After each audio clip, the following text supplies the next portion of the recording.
The Quant Sandbox, the Hyperledger Sandbox. Quant working with XRP working with Quant. What are all of these things and why do they matter? Moving forward, how about the whole thing of a Hyperledger Sandbox with IBM, and more importantly, why Enterprise will create a QNT supply shock? Smash that like if you haven't done so already. Let's get into the material and why it matters. Again, consider sticking to the end of the outline. Watch at 2x speed. Wherever the case be, there will be chapters. Here we go. First thing I'm going to jump into is this straight from the Quant network. First thing I see here from overledger.dev/docs/postman is this. And a lot of you guys have been wondering about some of these key things in regards to the terminology. Some of you guys have pointed out that, let's face it, you wonder if the QNT token will actually be used. Well, for me, the answer is absolutely yes. How so? Well, let's jump more into this by full screen it. As you see here, it talks about setting up this thing called Postman. Now, there's all sorts of different types of things in regards to integration, but could you navigate to these particular things? Could you see, for example, functionality of potential values that would be included with a request, but request to what? Well, as we blow this up, you see plain as day how you can have particular parameters, if you will. Contract type, like it says ERC20. A lot of you guys don't like the idea that Quant is a ERC20 token, but keep in mind it's just a subscription-based model. It's just a key to that suite. Quant basically is blockchain agnostic. It's an operating system, like how Microsoft is an operating system. So what you see right here is how QNT could literally be selected on that unit right below that contract type. As we get to the next part of why this is important, it says here, other APIs need to add the required path variable. The below API retrieves information on an asset transfer on a bridge. How many times have you heard about, Ripple XRP being a world reserve bridge currency? So what other examples do we have? Well, when you get into this, you see some other things, and it's all about the whole idea of a request that is being sent. And like it says, when the request has been properly configured, you can now click the send button if all parameters have been set up correctly. Well, let's zoom in a little bit more about this. Because again, some of you guys are asking, will the QNT token actually be used? Well, we see plain as day, the unit is QNT. In fact, it just references the technology of Ethereum, but again, QNT will be used. As I get further down into this, I want to explain some key things to you that you might not even be aware of. For one, from the Quant network, it's this unlisted video. Quant Connect, Claire Facer, can never pronounce it right, but nonetheless, it's understanding what she has to say in this particular video. Listen to this, see how it all comes together. We'll be right back here in just a moment. Here we go. Welcome to Quant Connect, your control panel for Overledger. First, let's tour the dashboard. Here you can see the credits that you've used and how many are remaining depending on your plan and bundle, as well as see what plan you're on and how many days you have remaining of that plan. You can see some insights into the use cases that can be powered with Overledger, as well as news and updates from our website. If we go to Overledger Flows, this is where you'd come to create a smart token or in the future, bridge an asset. We can use the quick deploy option or click through the use cases to learn more. There is a tutorial on this, so please refer to that for more detail. If we move then on to My Applications, this is where you'd come to register an application to be able to use Overledger. This is how you would create your client ID in secret in essence. So you press Add here and then go through the flow. Again, there is a user guide on that. We can see we already have one available called Trading Markets that has got permissions to the Fuji and Mumbai testnets. Speaking of networks, if you come to My Networks, you can see what networks you have access to. This is a trial account, so it has 2 testnets which are pre-selected for me. Once I upgrade, I'll have the option to select the test and mainnets that I prefer. And one last section here is the API documentation, where you can come to review the Overledger API documentation and choose which ones you want to include in your application. If we go back to Quant Connect, one last section to look at, and that's under my account. First, we'll go to my profile, where we can see my first and last name, and I can edit that if I wish, as well as launch the ID verification. It is important to note that you must have passed your ID verification before you can upgrade your plans, which we do also have a tutorial on. If you'd like to change your password, again, you can do that here, as well as manage your email notifications and view your terms and conditions. Before we move on, it's important to note the email for billing and the support down here, should you need to reach us for anything to do with your account or any general support. Finally then, on to bills. Once you are on a paid plan, you will start to use credits. You can then see how those credits have been used under your bill that's generated monthly and show your credit burn, be that through creating a token, creating a bridge, or using the APIs. You can view them from here, as well as see details of ways to pay. Hopefully that's been of help to you, and thank you so much. All right, so what do we have? Well, as you see on the screen, it's the whole notion about some of these private networks, like it says, or other networks, getting started with the Overledger supported blockchain networks. As you see, like I referenced before, you have the Overledger environment. You have, for example, things like Polkadot, Ripple, obviously with XRP. But you definitely have these technologies where there's the XRP Ledger, XRP Ledger mainnet, so on and so forth. When we get further down to here, the emphasis will be on private blockchain networks. And as you see, Hyperledger. Why? Well, it's the technology. Hyperledger Fabric, Sandbox with the Overledger environment, technology being used is Hyperledger Fabric, and of course the network being the Quant Sandbox. Now, you may think, why even take the liberty to point this out?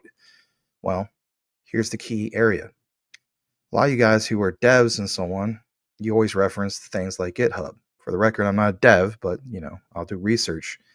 But the key thing is understanding from github.com, it's this area of the Quant Sandbox. Yeah, that's right, Quant Sandbox, literally called that. Some of you guys are aware of this, some of you aren't. But nonetheless, worth paying attention to, because it's an open source, quantitative, no pun intended, analysis platform for exploring financial markets through algorithmic lenses. So interesting to see some of this, right? But again, why even take the liberty to point some of this out? Well, as we take you over to this area, you go to quant.network assets, by the way, the release notes from Overledger version 2.2.11. On page 204, you will see, plain as day, the whole concept of Quant deploying extension, or I should say extended versions of QRC 20 Tier 1 smart contracts and even QRC 721 Tier 1 smart contracts, of course, for NFTs in a sandbox environment. Users can submit transactions using an appropriate QRC token for loyalty and flight rewards. I've covered this in the past. Algorand actually even has the whole thing about flight rewards as well.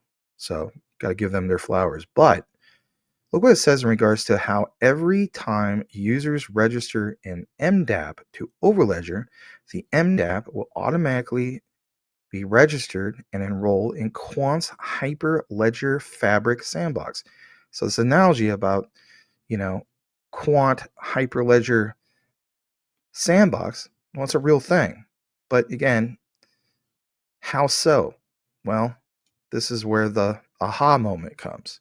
And again, consider sticking more to the end of the outline. There's a lot more that you want to get into.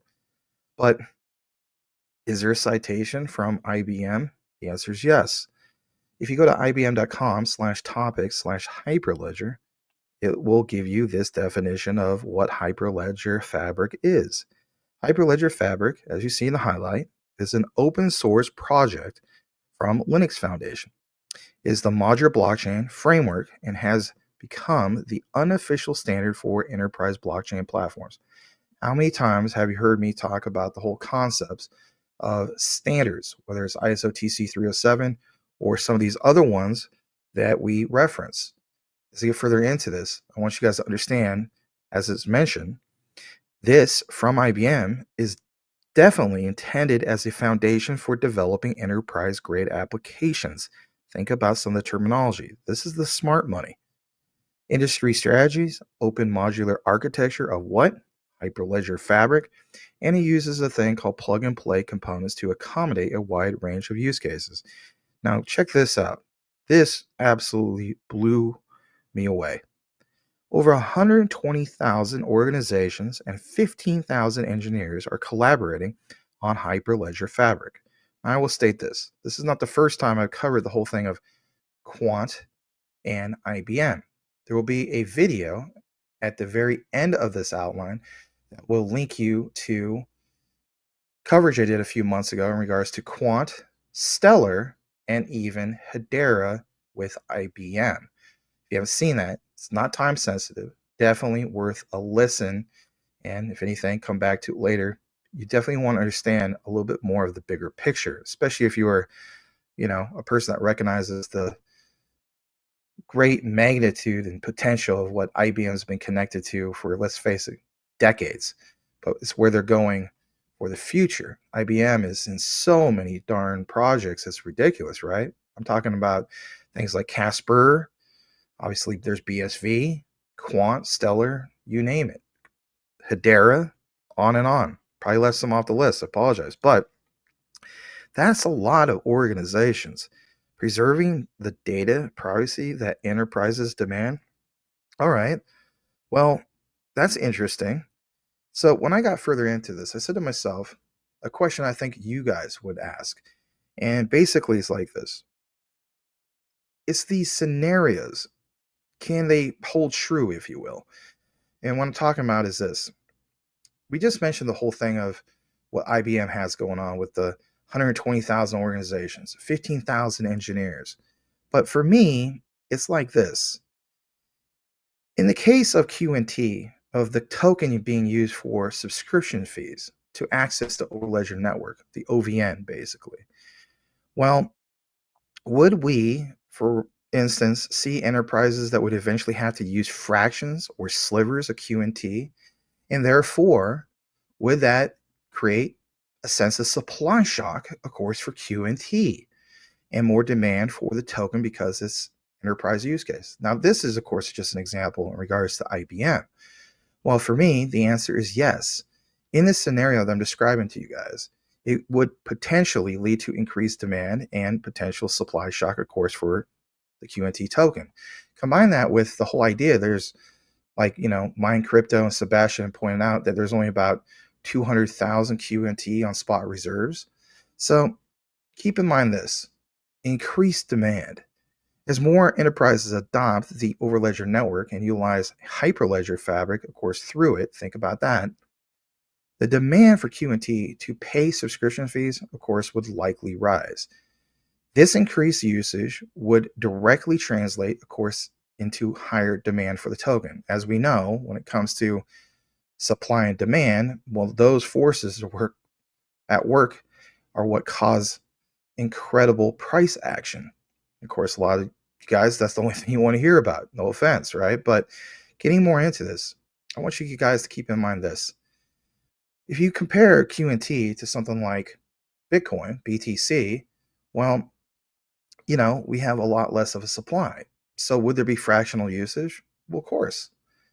If enterprises need to use very small amounts, of course, of QNT for these fees, it would very well create a situation where the demand for these tiny fractions exceeds, hear me out, the available supply in the market. This would definitely, at least in my view, lead to a significant price increase as buyers compete, you heard me right, compete for these limited amounts. All right, what about the whole thing about supply shock? The fixed supply of QNT, which as we know is roughly about 4.6 million, because there's a max supply of 4.88 million tokens, would exacerbate this particular issue. How so? Well, it's a limited number of tokens, of course, in circulation. Increased demand for even small fractions could quickly drive the price, of course, upwards. Now, I know these are all the things you want to hear. But again, I want you guys to also understand there is potential issues, but are those issues going to be that big of a problem? Like fee tiers or volume discounts? I don't think that's that big of a deal. But now I want to take you to the next part of the outline. It's from Quant Network with Overledger 2.2.2. Now, this is a while back, but again, a key thing I want to get into for you guys. So, as I pull this up, I want you to understand the research. It's the whole idea of secure smart contracts. Yes, on Ethereum Ropsten testnet, but the two-tier QRC20 functionality. I want you guys to understand the concept of two-tier. Why? Well, QRC20 tokens will be blockchain agnostic, like it says, and work across multiple DLT. MDApp developers can use the APIs to increase their token supply, deploy, and mint, or basically reduce their token supply by burning their own QRC20 tokens. Now, when we talk about QRC20 tokens, in layman's terms, basically all you need to know is when Quant talks about their smart contracts, it's on the QRC20 smart contract. All right, what else do we have? So I take you over to here. I want you to understand from the Quant network this, and that is the whole idea of creating a smart contract. And the whole thing how Overledger will generate a smart contract by code to deploy a smart contract via MetaMask, for example. Would we see credit transfers to initiate the QRC20 token payment? The answer would be yes, because Overledger would issue the request payload for signing, of course, and the execution. And remember how many times we said you will swipe your debit card and not even realize it's tied to this? Well, look at this. You would be able to initiate a debit transfer. You'd be able to pull a payment from QRC20 token, yes, from Quant. And developers can apply a dedicated API to generate a QRC20 token payment. Now, I get it. Some of you guys want to see how this is going to be orchestrated. Well, I'm ahead of you. Because when we get into the material from overledger.dev/docs/postman, well, again, what do you see? You see that when you request or your request, I should say, has been properly configured, you can send this, right? Let's say you are a dev. If all parameters have been set up correctly, you'll receive a response. At the end of the day, what is that response? Well, if you have the unit, like it says here, of QNT, well, at the end of the day, what type of thing are you going to do? Like it says, payment. And like it says below it, API. And then what does it cite? Literally the Overledger. That's at the bottom if you're wondering where that's at. So to take you further into this, I want you to understand the XRP reference. As we see here, it's overledger.dev/docs fee management. Again, think about some of the terminology, the fees. So emphasis will be on XRP ledger fees. Again, if we're talking about utility in motion, we do want to see some price action. We do want to see things get paid for. XRP ledger has a simple fee structure. A lot of you guys love their fee structure, and I get it. Given by base network fee and adjusted to the various XRP ledger transaction types. Overledger returns this estimation in the section of the response. Now, why, again, is that important? Well, I'll basically explain it like this. There's a lot of significance in regards to what this means for the QNT token. And of course, will this be used for interoperability for Ripple XRP? Some people ask this. Some people state things like, well, basically speaking, there's things like, Axelar that is interoperability. Heck, interledger protocols, interoperability, right? But putting our focus on the significance of the XRP ledger's simple fee structure, because that's what we're referencing from the Overledger document, includes the base network fee and adjustments for transaction types, lies in the predictability and, of course, transparency of it all. How so? Well, let's talk about predictability for a moment. Users can easily estimate the cost associated with transactions on the XRP ledger. Predictability is crucial for businesses and developers to plan their budgets and operations effectively. All right. Wouldn't that lead to a thing called transparency? The answer is yes. The clear fee structure enhances trust and confidence in the XRP ledger. Users themselves could very well easily understand how fees are calculated and, of course, avoid unexpected costs. That's a win moving forward. All right, I get it. How does this relate to the QNT Quant network? Great question. And top answer, of course, is interoperability. QNT, as we know, aims to facilitate interoperability between, of course, different blockchains. The Overledger itself, QNT's Overledger platform, by the way, provides gateway to various blockchains. We know that. But that does, in fact, as we've seen, include the XRP ledger. But wouldn't that lead to something about fee estimation? Yeah, it would. Overledger's ability to return an estimated DLT fee for XRP ledger transactions, well, let's face it, that's critical. It's a component of its interoperability solution. So my thing is this information would allow developers building applications on Overledger to accurately factor in transaction costs when interacting, of course, with just that, the XRPL. But would this be an accurate cost? Would it be essential by creating a mechanism for optimizing transactions, managing budgets, and would provide a seamless user experience? I think the answer is yes. But in summary, I want you guys to understand that is how it all comes together. If you have certain projects that boost a certain allotted amount of interoperability, well, we talk about something being truly blockchain agnostic. Well, back to what we shared yesterday on the video from 2015, and that is the gentleman from Ripple saying that you won't even realize that transactions are being done for fees with Ripple XRP because guess what? You don't even realize what particular platforms this is all being done on. Nobody knows, at least, the normal people, right? Not the tech people, they know. But it doesn't matter. It just needs to be a thing that works, and it's all about how it's orchestrated. So I take you to this next particular part. Some of you guys have asked, would the transaction be signed in QNT? Now, I'm saying this, signed. There's a difference between what's signed and what is used for cross-border payments. Of course, we're not going to use an ERC20 token for cross-border payments. It's kind of like when we talk about the whole idea of just signing off on certain things, right? So check this out. This is, again, from this documentation. As you see, it's the whole concept of signing a transaction. And the second step that takes the response payload is the whole thing of a transaction using a transaction signing key ID as a key ID. And what do we see in regards to a gateway fee? Boom, boil it, mash it, stick it in a stew. You better believe that the actual QNT token is literally listed here. And then it's that request. And it talks about this.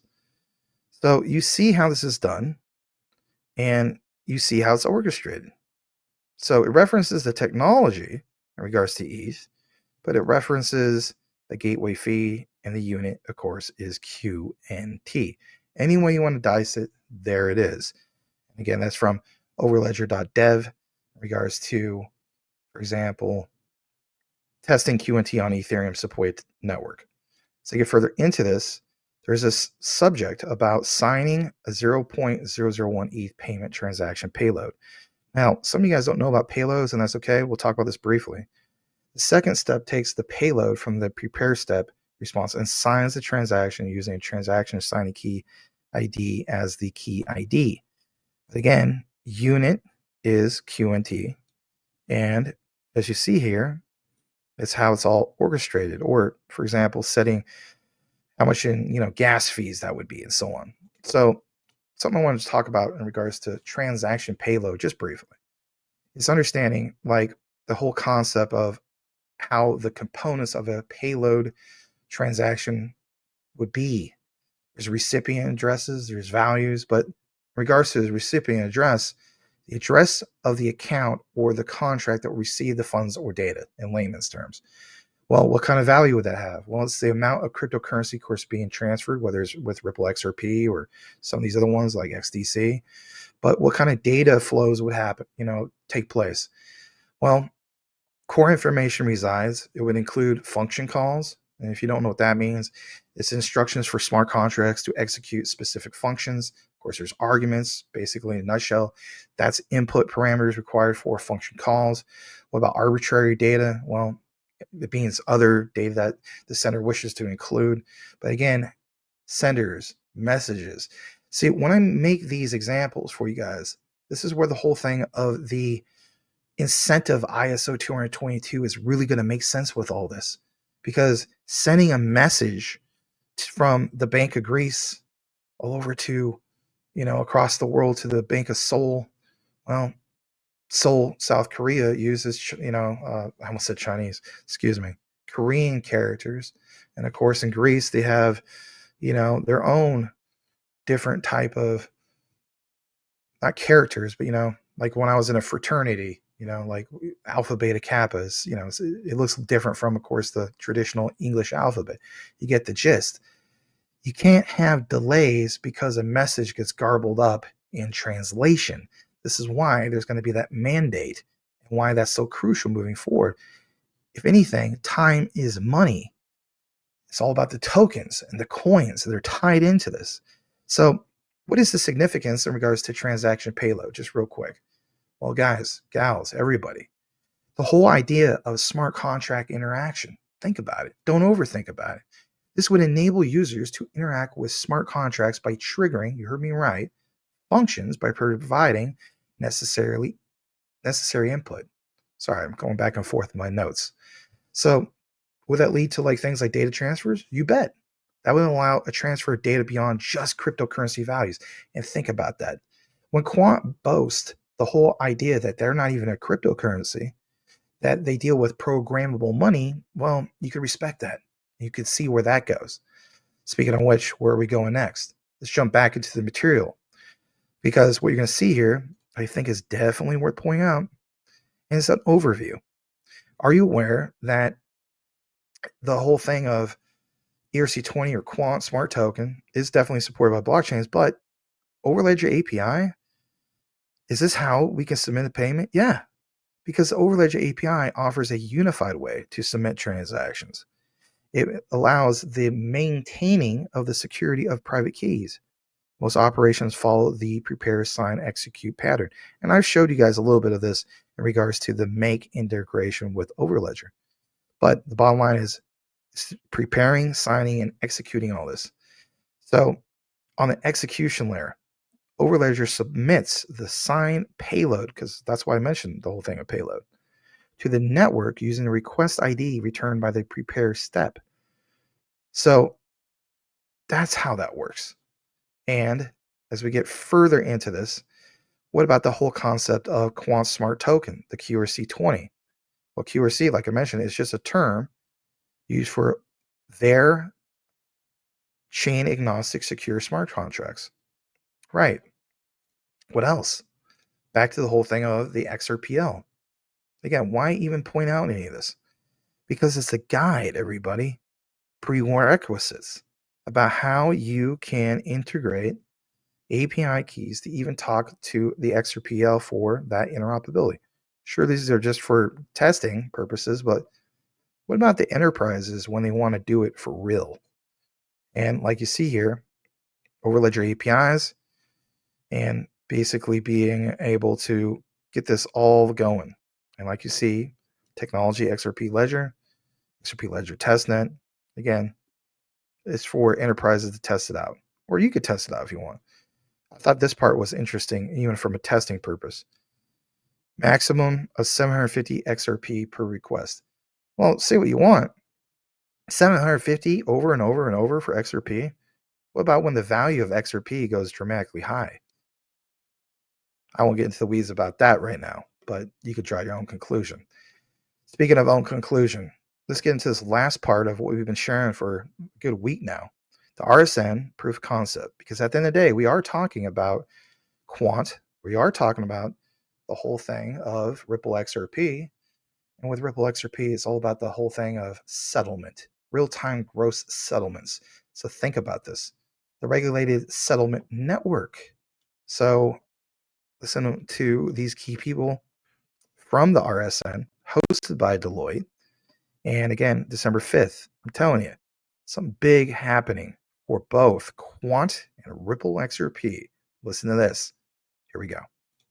And I think that can only be done when you have a group that works together really quite effectively building on what JP said earlier, bringing their ideas, challenging each other, and really thinking about how do we solve and make the ecosystem better. And to show that that could be done, acknowledging that it is going to be a multi-network world, there are going to be different ledgers about, they need to have connectivity, but doing it in the right way can really bring a huge amount of value and a lot of innovation into the regulated money sector. And I think to show that that innovation is possible and what can be done here is a huge, it's really a huge statement. So yeah, really excited to see where this goes next, and yeah, how we look to make use of it when it's rolled out. Yeah, I think from my perspective, not to kind of repeat everything that's already been said, which I agree with, I think that when we come around the kind of feasibility of taking this going forward, there's obviously the commercial aspect, there's the business feasibility standpoint, not just from the legal standpoint. I think from an interoperability view, we've kind of proven this in a sandbox, that technically it's possible, it works, there's kind of modes of how we actually go about doing this. So even when we get to that point where we're ready to kind of move towards production, that's something that I think is fairly straightforward. So I think it was quite successful in that regards. The one thing around, I guess, unified ledgers, shared ledgers, which the RSN would look to constitute with multiple assets and forms of money on, that would also be incumbent to go in that report or that type of study, would be around, what is the full scope of assets to then actually be included in that type of FMI? Like here, we've looked at a couple, right? And it makes sense and proves out some of the proof point, but there's also then aspects around the concentration risk that need to be considered and thought through. And so I think those are important points that will kind of help set the guardrails for where something like this can actually be looked at more from a production type of standpoint. But I think that's probably similar to what Artem said as we kind of scope through like what could be next. I think that's what I took away, just incremental to what's already been said. So a lot of the things that I found most interesting probably aren't interesting to anyone who's not a lawyer, but I do think one thing that was interesting was that both our existing commercial law framework and some of the historical underpinnings on which it was based remain incredibly relevant to developing a system like this. But on a non-legal front, I think what I was struck by was, I've spent most of my career actually working on different forms of settlement finality opinions, looking at different ways of looking at netting, settlement, finality, PPP, DVP. The interoperability function here, allowing each system to operate on the basis of its own rule set, but still interact and provide DVP or PVP, I think provides a real opportunity to overcome some of the things that have made it so challenging to create multi-asset platforms in the past, because each one can operate on its own basis, and you make them PVP by coordinating, which is something that I think the smart contract is, and the DLT technology is pretty uniquely suited to. So not really a legal insight, but it was striking to me that was how it would work. Again, last video talking about it's not a matter of if, it's a matter of when. And to hear that, not just from somebody like myself or other content creators, I think is a big deal. But this time around, what do you also hear? I mean, it seems like there's a pretty clear stance of where we're going with this as far as the regulated settlement network. Real-time gross settlements, Ripple XRP really stands out in that regard. To wrap things up, where is Quant going from here? Well, there's an update. Listen to this. This was not that long ago. I think roughly a couple weeks ago, really flew under the radar, and it's referred to as Quant Smart Audit. This is one of the first times in a long time that we have heard from the one and only Andrew Carrier. This is not too long, 2.5 minutes. And again, then we'll wrap everything up. Really appreciate you guys listening. Let's jump into it. Here we go.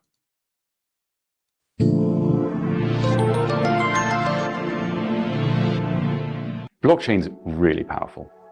Across financial services, innovation teams are proving its ability to unlock liquidity by creating digital money and assets that are smart, secure, and seamlessly connect to existing systems and new networks.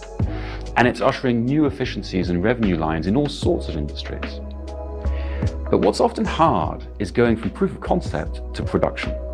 What happens when security, compliance, and enterprise-grade infrastructure become key considerations?